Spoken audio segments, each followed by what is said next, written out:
প্রিয় শিক্ষার্থী, তোমরা কেমন আছো? আলহামদুলিল্লাহ ভালো আছি। আমার মনে হয় তোমরা শিখেছো কোথায় দন্ত ন হয় এবং কোথায় মূর্ধন্য ন হয়। আচ্ছা, আমি যে প্রশ্নগুলো করি দেখি তোমরা পারো কি না। পাষাণ্ড, এখানে দন্ত ন হবে না মূর্ধন্য ন? পাণ্ডিত্যপূর্ণ, দিগন্ত, গন্ডার, প্রান্তর, যুগান্তর, বরকন্দাস, পন্থা,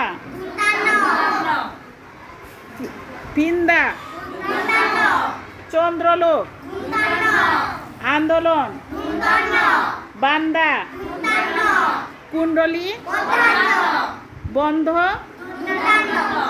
আচ্ছা, আমাকে একজন বলো, কুণ্ডলী বানানে কেন মূর্ধন্য ন হলো, দন্তন্য নয় কেন? আচ্ছা বলো। ম্যাম, এখানে হচ্ছে ট ঠ ড ঢ মূর্ধন্য। মূর্ধন্যের ধরে আমরা এখানে কুণ্ডলী হচ্ছে যুক্ত বর্ণ দেখছি। আর এখানে ট ঠ ড ঢ মূর্ধন্য।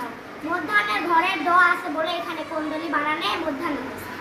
আচ্ছা, সবাই ইশরাতের জন্য হাততালি দাও। আচ্ছা ইশরাত, ধন্যবাদ। বসো।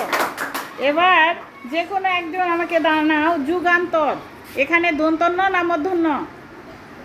যুগান্তর, যুগান্তর,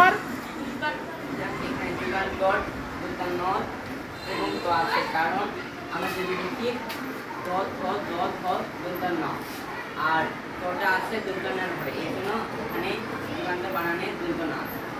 যুগান্ত বানারে দন্তন্য ন আছে, তাই না? যুগান্তর বানারে কি আছে? দন্তন্য ন।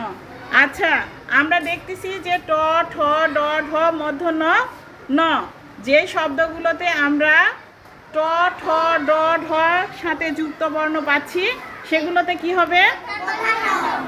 মূর্ধন্য ন। আর ত থ দ ধ এর সাথে যুক্ত বর্ণ থাকলে সেগুলো কি হবে? আচ্ছা, তাজবিদের জন্য হাততালি। হ্যাঁ, তাজবিদকে ধন্যবাদ। এবার আমি জানতে চাচ্ছি, এক্সপেরিমেন্ট, এক্সপেরিমেন্ট এবং ক্যান্টনমেন্ট এই শব্দে এখানে যুক্ত বর্ণে কি হবে? কে বলবে? মারুফ।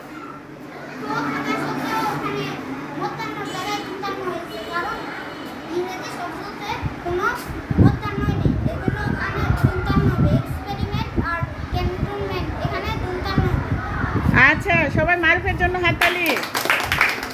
মারুফ বসো।